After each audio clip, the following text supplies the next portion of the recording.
Good morning everyone, আপনারা সবাই কেমন আছেন? আশা করছি সবাই ভালো আছেন, সুস্থ আছেন। তো আজকে আমি আরেকটি নতুন ব্লগ নিয়ে চলে এসেছি। তো আমার সঙ্গে থাকুন, দেখতে থাকুন।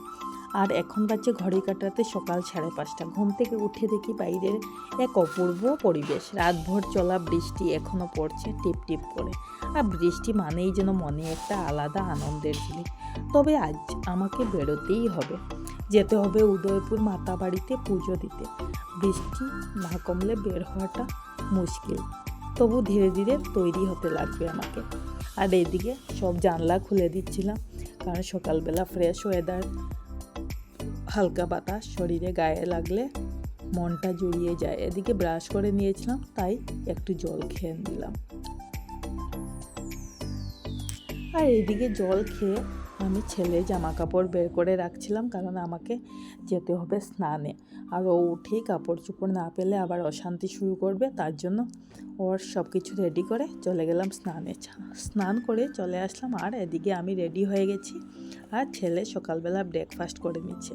ছেলে ব্রেকফাস্ট করে নিয়ে আমরা সবাই চললাম মাতাবাড়ির উদ্দেশ্যে। এখানে আছি আমি, ভাই, পপি, ভাইয়ের ছেলে, আমার ছেলে আর কাকাতো ভাই।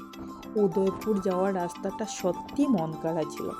চারপাশে সবুজ গাছ, মাটি ভিজে গুড়ি গুড়ি বৃষ্টির মধ্যে রাস্তা যেন আরও সুন্দর হয়ে উঠেছিল। আর চারপাশে ঝকঝকে এক অপূর্ব পরিবেশ। দেখতে থাকবেন এই রাস্তাটা কতটা সুন্দর। কোনো বাজে কাগজপত্র, ময়লা আবর্জনা কিছুই নেই। সত্যি এত মন করা পরিবেশটা খুব ভালো লাগে দেখতে।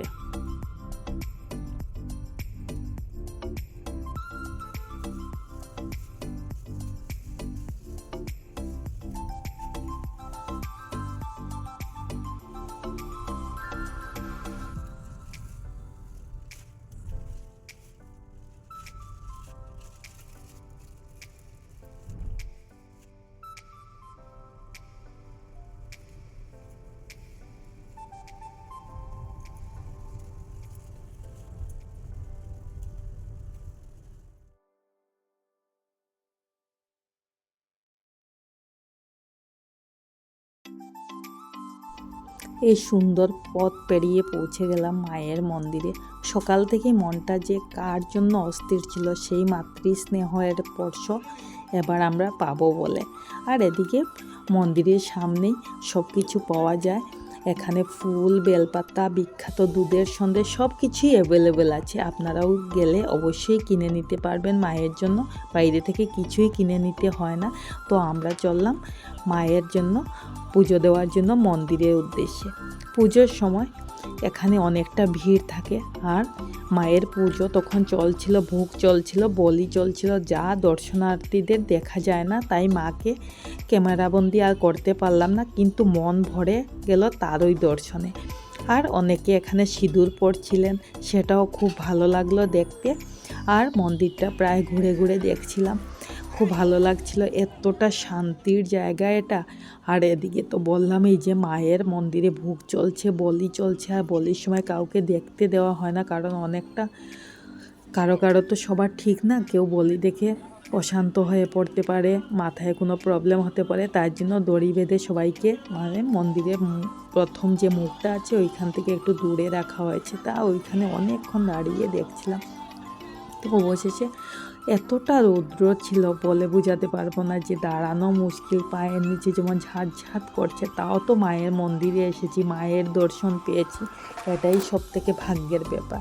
তো ভাই ওরা পিছন দিকে একটা শেডের নিচে দাঁড়িয়েছিল, সেখানেই চলে গেলাম আমরা। আর ছেলে দেখো বসে চুল কাটছে মাথাটা। তো আপনাদের এই মন্দিরটা কীরকম লাগে বলবেন একটু আমাকে। পুজো শেষ করে এখন হচ্ছে আমরা ফিরবো। আর এখানে মন্দির থেকে নামার সময় দেখলাম সোডা ড্রিঙ্কসগুলি সাজিয়ে রাখা আছে। আমি আর পপি এখান থেকে নিয়ে নিলাম সোডা ড্রিঙ্কস। পুদিনা সোডা ড্রিঙ্কসটা অনেকটা খেতে ভালো হয়। আর মায়ের আশীর্বাদ নিয়ে ফিরে এলাম এক শান্ত তৃপ্ত সকাল উপহার নিয়ে। আজকের এই সফর, এই অনুভব ভিডিওর মতোই রয়ে গেল মনে। আপনাদের কেমন লাগলো আমাদের আজকের সকালবেলার এই অভিজ্ঞতা কমেন্ট করে জানাবেন। ভালো থাকবেন সবাই, নমস্কার।